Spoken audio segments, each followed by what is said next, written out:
Bonjour chers élèves, donc bienvenue dans cette première capsule qui expliquera en fait le modèle de Dalton. Donc je tiens juste à commencer par un petit rappel. On a déjà vu au secondaire 1 que la matière en fait elle se définit comme tout qui possède une masse et un volume. Donc ça veut dire quoi une masse? En fait, une masse, c'est la quantité de matière qui se trouve dans un objet et un volume, c'est l'espace occupé par ce dernier. Mais de quoi elle est composée la matière?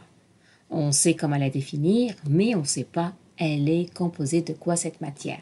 La matière, en fait, parfois on est capable de la voir, parfois on est capable de la saisir, mais parfois on n'est pas capable de la voir ni de la saisir. Donc, si je reviens un peu d'histoire en arrière, en fait, le premier, on va dire, philosophe, qui a émis quand même une conception de la matière. Donc, lui, sans faire d'expérience, il a imaginé à peu près 2500 avant Jésus-Christ, puis il a dit en fait que la matière est tout simplement composée de petites corpuscules. Il ne savait pas c'est quoi, donc pour lui, il y avait des petites choses, que ces petites choses sont invisibles. Je ne peux pas les voir et qui sont très très petits et que je ne peux pas les diviser. Et ces petites choses, c'est eux qui vont composer la matière. Donc actuellement, on définit la matière, on dit que la matière est tout simplement composée par des particules et ces particules s'appellent des atomes. Encore là, on l'a défini, on sait c'est quoi. Mais encore là, c'est abstrait. On n'arrive pas à les voir. On ne peut pas saisir les atomes entre nos mains et c'est difficile de comprendre quelque chose d'abstrait. Donc, pour rendre ça plus facile à prédire, à comprendre et à étudier, ben, les scientifiques ou un scientifique a établi un modèle dans lequel il transforme ce qui est abstrait en quelque chose de visible et facile à étudier. Et c'est en fait le rôle que M. Dalton a joué. Donc, le modèle de Dalton repose sur 5 principes. Donc, juste avant de commencer à élaborer le modèle de Dalton, je tiens à préciser que Dalton, en fait, c'est le scientifique qui a élucidé, en fait, qui a décrit la maladie daltonienne, c'est-à-dire le problème avec les couleurs. Donc, le premier critère ou le premier principe du modèle de Dalton, c'est que peu importe la matière, elle est composée, que ce soit solide, liquide ou gazeux, elle va être toujours formée par des particules qui sont invisibles et que je ne peux pas les diviser. Et ces particules s'appellent des atomes.